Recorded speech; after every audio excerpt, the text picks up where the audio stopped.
a hablar ahora también con Silvia Bedrosian, que como saben es una de las activistas que ha estado detrás de este caso y está vía Zoom. Saludos, Silvia, ¿cómo está? Hola, saludos a todos. Muy bien, saludos. Silvia, la pregunta obvia, aquí este individuo puede ser, o sea, yo creo que todos sabemos que era culpable, mató al perro. Las circunstancias son como que, es que la defensa de él es que él se sintió atacado por este perro.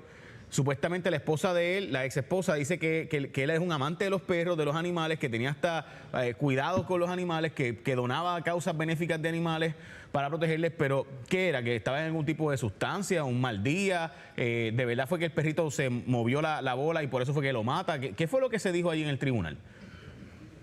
Mira, Jay, yo no te sabría decir la circunstancia que estaba pasando por la cabeza de él. Yo sí te puedo decir que yo he estado en medio de peleas de perros, por lo que en el ambiente que trabajo, ¿verdad? A cada rato hemos visto unas peleas horribles, pero ahí nunca a nadie le pasa por la cabeza matar a un perro, además de que nadie tiene armas.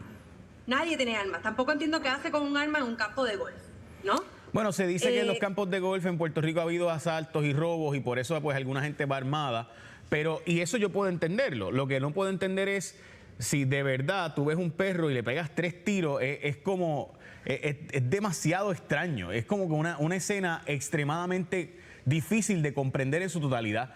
Especialmente que venga la esposa y diga, mira, si él hasta si él hasta ayudaba la ex esposa, por si acaso, no es la esposa actual, o sea, la ex esposa dice si él hasta ayudaba. La pregunta aquí es, la ley establece que él pudiera pasar hasta 15 años de cárcel, ¿no? Correcto. ¿Te parece que 15 años de cárcel cuando se ha sentenciado es lo correcto? O aquí, qué sé yo, la solución debería ser algún tipo de acción comunitaria. ¿Cómo tú lo ves? Es una opinión difícil, ¿verdad? Porque uno pues no le desea mal a nadie, pero es algo que definitivamente la sociedad y nosotros tenemos que aprender. Yo creo mucho en el trabajo comunitario. Si él de verdad es activista, si él de verdad ayuda a los animales, yo creo que podría ser una combinación. Yo creo en dar segundas oportunidades y digo esto porque yo no soy perfecta, la gente, pero creo que lo mejor sería que él se vaya a trabajar a un albergue aquí y de verdad vea los animales y la situación y que de verdad hay perros que te brincan encima y no tienen ninguna otra intención que no sea jugar. Una cosa que yo también quiero decir, Jay, es él tiene, qué bueno, o sea, no qué buenos. Esperábamos este veredicto, pero esto pasa todos los días con gente de aquí. Aquí todos los días pasa algo con un animal que matan, que le caen a machetazos, tú lo has visto, tú le has dado cobertura. Este caso se fue viral porque era extranjero, golf, mira, no sé. No, honestamente yo creo que las circunstancias de que alegadamente, ¿verdad? Y ahora está convicto, podemos decir que fue convicto porque supuestamente un perrito le mueve la bola de golf. O sea, ni que estuviéramos en el PGA Tour. O sea, si estuviéramos en el Saudi Tour y uno se molesta porque eso te va a costar cientos de millones de dólares, pues. Pero, ¿sabes? Un tipejo aquí jugando en el Wyndham, eso, ¿verdad? Un campo de golf. Nada mía, ¿verdad? Nada en contra de Wyndham y mucho menos nada en contra del golf.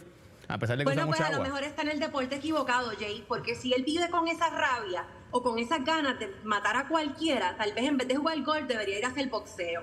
¿Entiendes? O sea, tiene que tener algún tipo de ira o problema por dentro. Y no lo digo de manera de crítica negativa, porque todos tenemos nuestros problemas. Pero si él, si es de la primera mata un perro, mata a cualquiera. Aquí la verdad, de nuevo, mi preocupación es, por otro lado, yo creo en la pena de cárcel. O sea, hay gente por ahí, hay gente woke, ¿verdad? Que dice, no, la cárcel no resuelve los problemas. No, es que hay gente que no merece estar en libre comunidad. O sea, hay gente que debe cumplir cárcel. Por otro lado, es un caso de esos donde resolvemos más metiéndolo en la cárcel que llevándolo a precisamente trabajo comunitario por años, para que tenga que hacer trabajo con animales, para que tenga que orientar e ir a escuelas y llevar y cuidar de animales y tener no sé, o sea, es una posición bien conflictiva para mí porque yo sí creo que si tú sacas una pistola y le vacías un revólver o le pegas 3 tiros a un animal, pues, o sea, tú tienes un problema serio de ira y fuera de control. Totalmente de acuerdo. Es bien difícil porque yo no le deseo la cárcel a nadie y muchos compañeros míos de la ley 154, coordinadores agentes, Me lo han dicho, me dice Silvi, la cárcel Sí. no es el lugar para nada. O sea, pero, Jay, lamentablemente hay veces que es la opción, o pues, ¿verdad? Yo no soy Dios para condenar a nadie, Sí. pero pues tal vez su lección ahí, Sí. pero creo definitivamente que puede ser una combinación de un tiempo en la cárcel, trabajo comunitario y obviamente con psiquiatras y psicólogos, porque No, como y tú acabas de decir, una que persona- pueda costear unos cuantos viajecitos de los que ustedes hacen para llevarse Ay, los perritos de aquí por para Estados favor. Unidos. Que Pues, eso, bueno, y claro que sí, pero más que nada Bueno. aquí algo le pasa a él adentro, Sí. porque una persona que le vacía una pistola a un perro se lo puede hacer a cualquiera en una reacción. Ese es el miedo. Silvi Bedrosian, gracias por lo que haces por los animalitos en Puerto Rico. Gracias. Gracias a ustedes, gracias por cubrir este caso. Bueno, al contrario, gracias. Bueno, tengo conmigo a Osvaldo Calinares. Osvaldo, yo sé que tú fuiste fiscal, pero eres abogado de defensa ahora.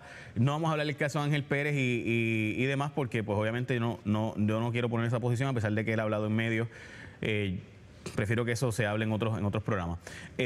Dicho eso y planteado ese asunto, sí quiero hablar de este caso brevemente. Cárcel, ¿tú crees que la cárcel, o sea, es que por un lado, ¿verdad? Es como complejo, porque uno cree que el individuo lo que hizo es terrible. Por otro lado, la cárcel va a resolver el problema aquí. O sea, ¿qué debemos hacer? ¿Cómo tú lo ves como jurista? Aquí te pongo el sombrero de ahora de juez brevemente. Pues mira, desde el punto de vista, Jay, sociológico, se ha encontrado que las personas que abusan de los animales, especialmente los niños que empiezan abusando de los animales, pero los adultos también, son propensos a ser también abusivos con las personas y ser agresivos con las personas. O sea que definitivamente esta es una persona que refleja tener un problema y es un problema que hay que atender. Y yo creo que la mejor manera de atenderlo es el Estado utilizando los recursos que tiene. Yo estoy de acuerdo con que un periodo de cárcel se amerita, un periodo de estar envuelto con los animales también se amerita, algún tipo de restitución que donde él, como tú mencionaste, pague por transferir animales de Puerto Rico a Estados Unidos, que se hace constantemente con animales reales. todos los días. O sea, todo este tipo de cosas, yo creo que llevaría un mensaje correcto y ayudaría a esa persona a poder Lo que pasa es básicamente que bregar. cuando hay una súbita pendencia, un arrebato de cólera, que es una de las formas de minimizar la pena de un caso de cuando tú matas a otro ser humano, la pena puede terminar siendo hasta menos de los 15 años que le pueden echar a este individuo por haber matado a ese perro, ¿me entiendes? O sea, como que entre 12 a 15 años uno se queda por otro lado como que, wow, espérate. O sea, maté a un ser humano, puede ser hasta 8 años de cárcel, dependiendo de las circunstancias totales. Mato a un perrito, 15. No sé, o sea, entonces, por otro lado, la verdad es que es un acto terrible. O sea, lo es. Pero para el juez es un ejercicio de atenuante y agravante. Va a haber un informe que se va a preparar para sentenciar a esa persona, para que el juez conozca quién es la persona, quién es su historial. Y la defensa va a presentar los atenuantes y el fiscal los agravantes. El juez va a tener que determinar qué es una sentencia razonable en las circunstancias del caso de este señor. Ok, Osvaldo, la pregunta próxima, el caso de Vicente Saavedra. Creo que el país que nos está viendo, sabe que la historia sale en mi programa Cuarto Poder. Sé que los fiscales han estado hablando bastante de esto en WKQ a las 4 de la tarde de tu programa. Y has estado cubriendo las expresiones de la fiscal Betsaida Quiñones, que para mucha gente han sido correctas, para otra gente han sido desafortunadas. Yo felicito típicamente a las personas que se atreven a enfrentar sabiendo que puede costarles el trabajo y que están echándose en contra de gente bien poderosa. Y por eso la felicito por atreverse a decir cosas que yo creo que otros fiscales no se atreven a decir. En ese sentido, yo me quito el sombrero ante Betsaida Quiñones y creo que hay que dársela.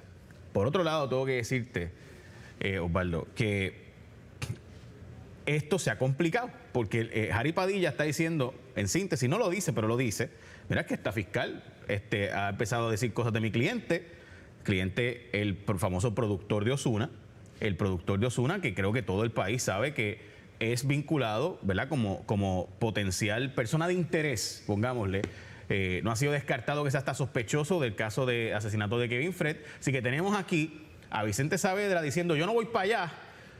Por otro lado, la fiscal del caso diciendo, pues voy para el tribunal so pena de desacato. ¿Qué tú crees que va a pasar? O sea, ¿cómo resolvemos este problema? Pues mira, el problema se va a resolver sencillo. Cuando te invita un fiscal con una citación del fiscal a que tú vengas a testificar, si tú no vienes, el fiscal entonces va a recurrir al tribunal y va a hacer una orden, su pena de desacato. O sea que la defensa aquí se está agarrando de un tecnicismo, pero eventualmente él va a tener que ir a testificar. El problema que tiene la defensa, Sí. Jay, es que en este tipo de casos, cuando tú tienes una persona que todavía no ha sido declarado una tarjeta de la investigación, no tiene derecho a estar representado por abogado allí dentro. Y muchos abogados no quieren someter a esos clientes. O sea, empieza el tajureo a ver si eventualmente Pero si yo reciben soy ese- citado, yo estoy obligado a contestar. O sea, yo estoy obligado a ir. So pene desacato. O sea, el tribunal me puede obligar a ir. Pero yo puedo decirle, no me acuerdo. No me acuerdo. Puedes decir eso. Osvaldo, tú eres Puedes abogado decirlo. de defensa. Claro. Déjate cosas. O sea, Y te- que eso es lo y- que va a decir. Yo no me acuerdo. y Yo te- no me acuerdo. y ¿Qué te te- instruye un abogado? Tú eres abogado, ¿verdad? No, qué bueno. Pero te dañes, mijo. Pero tú sí. Sí, por eso es que el abogado te va a decir, no te acuerdas, ya está. Si tú O te ves- amparas en la quinta enmienda. bueno, es que eso Tiene también un derecho. Eso implica, no, pero eso implica que cometí un delito, así que yo no voy a dar. Es que no me acuerdo. Ay, qué chavienda, tengo una memoria mala. De esto Metorfan, mielín y más. Ok, perdón, anuncio no pagado.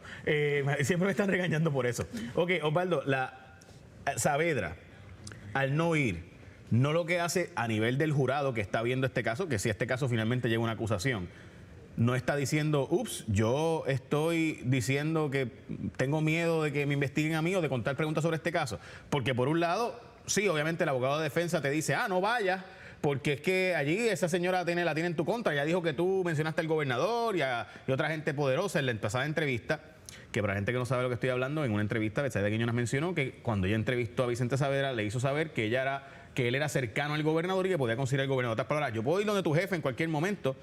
Así que, ¿verdad? Cuidado. Eso es lo que ella dijo. Y él lo que está diciendo es, oye, pues ya tú filtraste información ahí. Así que, ¿para qué yo voy para allá si tú la tienes en mi contra?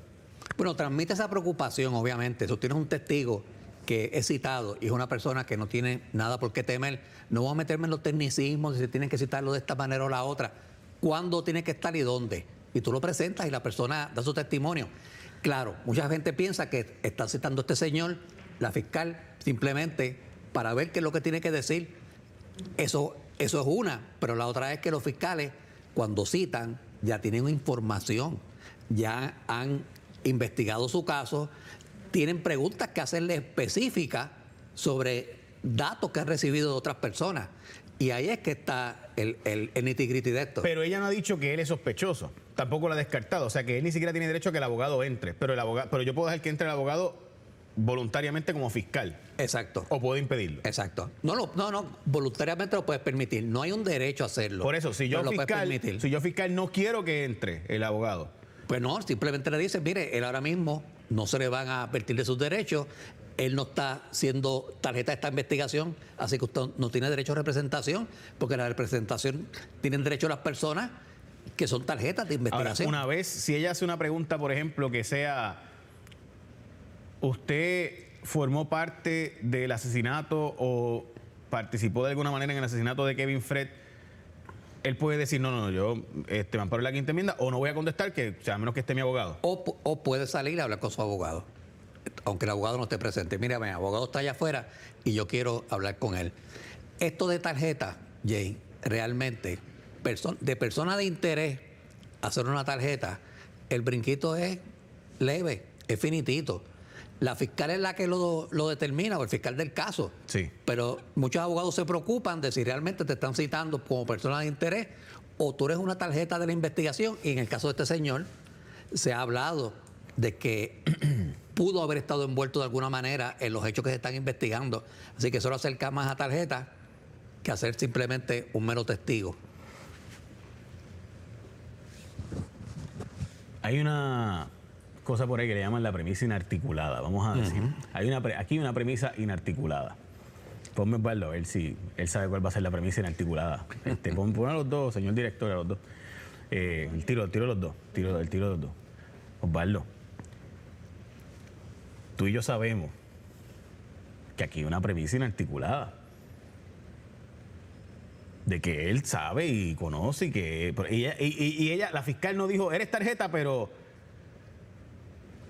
Tiene 4 patas, hace guau guau, tiene cola, la mueve así.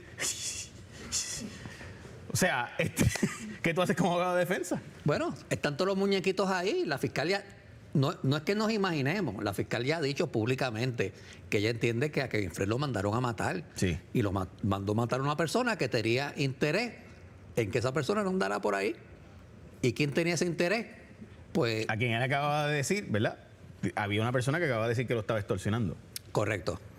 Y que el FBI había determinado que no Sí. hubo tal extorsión, que a lo Sí. que había eran unos pagos Sí. voluntarios y había unos tapes De una dando relación, vueltas. dice la mamá de Kevin Fred que los pagos eran porque eran pareja y que él pues ayudaba como pareja a Kevin Fred. Exacto. Ozuna me refiero, ¿verdad? El cantante Ozuna, la pareja de Kevin Fred y supuestamente pues... Osvaldo, gracias. Cómo no. Éxito. Siempre un placer.